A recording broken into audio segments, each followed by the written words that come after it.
हमने world cup हमारा था 92 में, मैच बैलेंस में चला गया, इंग्लैंड बैटिंग कर रहा था, कहीं भी जा सकता था। पानी की ब्रेक थी तो मैंने तब फैसला किया वसीम अकरम को लाने का। मुझे याद है सारे के सारे प्लेयर्स एक तरफ खड़े हो गए, नहीं जी ये ना करना, अगर आपने ये लाया तो एंड में मेरे से थोड़ा घबराते भी थे।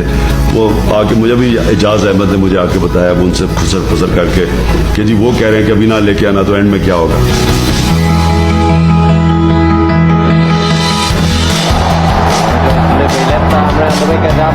मुझे पता था उनके खदशात क्या है, लेकिन रिस्क लेता है फिर कैप्टन। मैं वो अगर वो फेल हो जाता तो सारों ने मुझे बुरा भला कहना था, इनमें देखे जी हमने सबने कहा था नहीं हुआ। लीडर जो है वो अपने आप को बैक करता है बड़े फैसलों में और वही उसे लीडर बनाता है।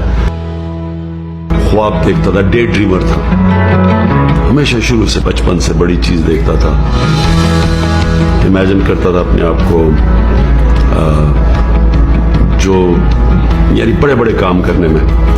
और ये कांस्टेंट मेरी जिंदगी का सारा हिस्सा रहा है, ये डे ड्रीमिंग, बड़ी सोच रखता था और फिर स्ट्राइव करता था उसकी तरफ।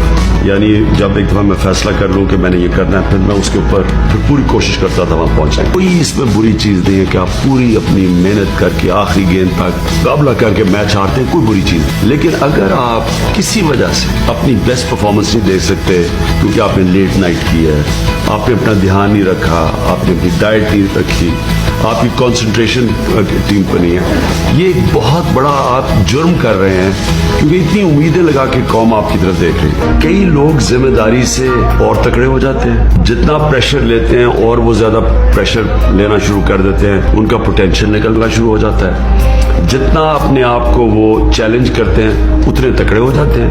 और कई कैप्टन्स प्रेशर के अंदर कैपिचुलेट कर जाते। बोथम फेल हो गया एज कैप्टन, सचिन तेंदुलकर ने कैप्टनसी छोड़ दी, यानी वो एज ए प्लेयर समझते थे बेहतर है। और मैंने बड़े कैप्टन प्लेयर्स देखे, जब वो कैप्टन बने तो उनकी परफॉर्मेंस नीचे आ गई, क्योंकि जितना बड़ा चैलेंज और प्रेशर उतना पड़ जाता है। और वो जब प्रेशर पड़ता है तो उसके अंदर कई खड़े हो जाते हैं, वो और तकड़े हो जाते हैं। जो प्रेशर के अंदर कैपिचुलेट करता है वो और नीचे चला जाता है। किसी और स्पोर्ट्स पे कैप्टन की वो अहमियत नहीं है। कोच सब कुछ है, सॉकर है, हॉकी है वगैरह, को किसी को तो पता ही नहीं कैप्टन क्या, बड़ा लिमिटेड रोल होता है। क्रिकेट में फील्ड के ऊपर सारा रोल ही कैप्टन का है। जिस वक्त कैप्टन पैनिक किया टीम गई, लेकिन जब कैप्टन बना तो ऑब्वियसली एक ही विजन थी कि पाकिस्तान टीम को दुनिया की बेस्ट टीम बनाओ। लेकिन उस वक्त हमें एक प्रॉब्लम था, वो था जो वेस्ट इंडीज की क्रिकेट टीम की पीक थी। जब मेरी विजन बनी कि दुनिया की बेस्ट टीम बनना है तो वो एकदम उधर आके फंस जाती थी कि हम बारी नहीं सकते जब तक वेस्ट इंडीज को ना हरा। वो था उस वक्त पैशन जो जब मैं कैप्टन बना कि मैं सोचता था कि मेरी क्रिकेट छोड़ने से पहले हमें वेस्ट इंडीज को हराना है। इंग्लैंड के अंपायर ज्यादा बेहतर थे, वो चुन के मौके पे हमारे खिलाफ फैसला देते थे। ऑस्ट्रेलिया में भी ये होता था, न्यूजीलैंड में। तो मैंने ये रियलाइज किया कि ये जब तक न्यूट्रल अंपायर नहीं आएंगे, जो फेयर प्ले है वो नहीं हो। और मुझे याद है 1988 में जब मेरे ख्याल में सबसे हम टेस्ट सीरीज खेले थे वेस्ट इंडीज के अगेंस्ट, तो हमने जीता नहीं थी सीरीज। फेवरेट जज बैटिंग कर रहा था, उनकी टीम को 70 पे 4 आउट हो गए थे। वो इतना बड़ा आउट था कि हम सारे समझे कि गेम खत्म है। पहले अपील की, वो इतना ब्लेटेंट आउट था कि फिर हमने अपील की। तो जब मैंने उस अंपायर की शक्ल देखी तो मुझे याद है, मैं जब उसकी आंखों में देख रहा था तो वो नीचे देखना शुरू हो गया। मैं जब 19 साल का इंग्लैंड में था, ऑस्ट्रेलिया की टीम आई इंग्लैंड, और मैंने पहली दफा डेनिस लिली को बॉलिंग करते देखा और हमने पहली दफा टीवी पे जेन्युइन फास्ट बॉलर को देखा। वो दिन था मैंने फैसला किया मैं तेज बॉलर बनना चाहता हूँ। तब तक मेरी सारी एम्बिशन बैटिंग की थी, मैं समझता था मैं अच्छा बैट्समैन हूँ। उसको मैंने देख के मैंने कहा मैंने तेज बॉलर बनना है। अब मैं वोस्टर के लिए खेलता था, वो कहते थे तुम तेज बॉलर बन नहीं सकते क्योंकि मैं एक इन स्विंग बॉलर था। उन्होंने कहा तुम इन स्विंग करते हो, तुम्हारा बॉलिंग एक्शन ही तेज बॉलिंग का। मैं वाहिद बॉलर हूं, क्रिकेट हिस्ट्री में इसकी कोई मिसाल नहीं है, जो मीडियम पेस से फास्ट बॉलर बना और फास्ट बॉलर बनने के लिए मुकम्मल तौर पे अपना एक्शन चेंज किया। जो मेरा शुरू का एक्शन था और जो 5 साल के बाद जब मैं तेज बॉलर बन गया, मेरा बिल्कुल मुख्तलिफ एक्शन था। तो ये कभी किसी ने नहीं किया। मैंने जब फैसला किया मैं तेज बॉलर बनूंगा उस फैसले से 5 साल मुझे लगे अपना सारा एक्शन चेंज करना फास्ट बॉलर बनने का। ये कभी किसी ने नहीं की। मैं एक इंसिडेंट लोगों को बताता हूँ ये ह्यूमन पोटेंशियल के ऊपर। मेरी जब टांग टूट गई, मैं अपनी पीक पे था, 2 साल मैं क्रिकेट नहीं खेला, बॉलिंग नहीं की। आहिस्ता आहिस्ता मैं वापस आया बॉलिंग में। मेरा जो ओरिजिनल बॉलिंग एक्शन था वो गुम गया, वो मुझे समझ ही ना है। आजकल के ज़माने में बड़ा आसान होना था, आप वीडियोज़ हैं, आप आराम से अपने मोबाइल पे बनाएं, स्लो मोशन करें आप, ठीक। उन दिनों में कोई कॉन्सेप्ट ही नहीं था इस चीज़ का। तो मुझे समझ ना आया कि मैं गलती क्या कर रहा हूँ। मैं 3 महीने कोशिश करता रहा। मैं ऑस्ट्रेलिया में तब खेल रहा था शील्ड क्रिकेट। 3 महीने मैं कोशिश करूँ कि वो मेरा एक्शन वापस ही ना आए, जो मेरी वो पेस थी वो वापस ना आए।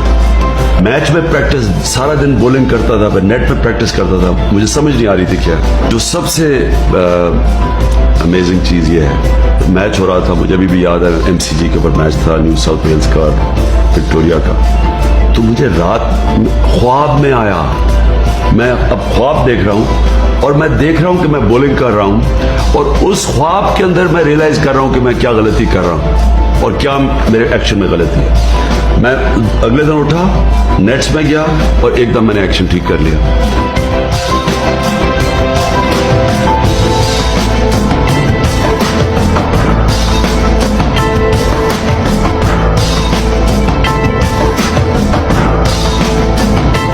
तो ये होता है कंसंट्रेशन और ह्यूमन पोटेंशियल। जब आपका ज़हन में इतनी ताकत होती है, इंसान के अंदर इतनी ज़्यादा स्ट्रेंथ होती है, जब तक हार नहीं ना मानता, यानी वो वापस रिट्रीट नहीं करता, अपनी एम्बिशन को डाउन स्केल नहीं करता।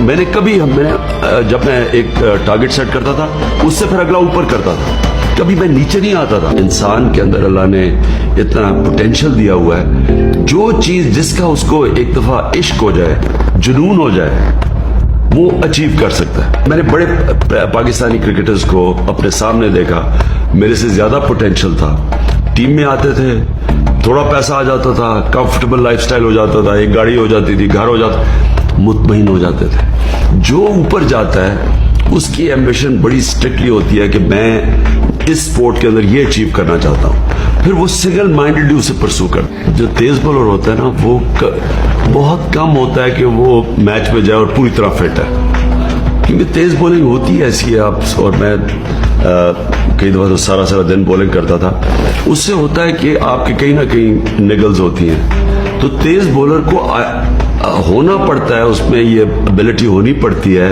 कि वो पेन बैरियर के थ्रू, कई इंजरीज नहीं आप मैनेज कर सकते, लेकिन कई छोटी छोटी निगल्स होती हैं जो आप मैनेज कर लेते हैं, आप उनके साथ खेलते रहते हैं। कई वार्म अप होके कम हो जाती हैं, दर्द कम होनी शुरू हो जाती है। मैं जब हिंदुस्तान में चौथे टेस्ट में मेरी दर्द शुरू हो गई थी, और मैं 2 टेस्ट खेला उसके साथ। मैंने टीम को बताया नहीं कि वो कितनी सीरियस इंजरी थी, इंतखाब आलम, और मुझे पता था कि कितनी सीरियस इंजरी है। आपकी इंजरीज के थ्रू कई सिचुएशंस डिमांड करते हैं कि आप पेन अपनी ओवरकम करके खेलें, क्योंकि वो सिचुएशन ऐसा है।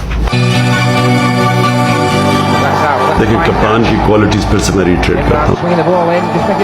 सबसे पहले दिलेरी, वो बिल्कुल अपनी मैं से आजाद होता है, सेल्फलेस होता है, और उसके साथ आ जाते हैं तीसरी चीज, मेरिट। टीम सिलेक्शन में जिस वक्त एक कैप्टन अपनी किसी भी मेरिट से हट के एक प्लेयर को सिलेक्ट करता है, उसकी क्रेडिबिलिटी चली जाती है। वो अपनी तरफ से सही भी सिलेक्शन करता है, उसको शक करना शुरू हो जाती है टीम। और ये मेरिट का एक तो ये है कि टीम रिस्पेक्ट करती है आपको जब उन्हें पता होता है कि ये कैप्टन मेरिट के ऊपर टीम सिलेक्ट। अनफॉर्चुनेटली ये जो मैच फिक्सिंग की इनके ऊपर एलिगेशंस लगी, मेरे ख्याल में इसने इस टीम को बहुत डैमेज किया। ये सबसे बड़ा, अगर मैं कहूँ ना पाकिस्तान की क्रिकेट हिस्ट्री लूँ, तो जो सबसे बड़ी ट्रेजेडी हुई वो ये कि जो वो 92 की टीम थी, वो अगले 10 साल तक दुनिया की लीडिंग टीम बननी थी। मेरे ख्याल में टीम हारने से डर गई। जब वो हारते थे वो कहते थे जी मैच फिक्स्ड है, यानी उसने सारी दुनिया को उसी तरह हराना था जो वेस्ट इंडीज ने हराया था हमारे 12 साल पहले। तो उन्होंने उस टीम ने कभी भी जो उसका पोटेंशियल था कभी भी अचीव नहीं किया।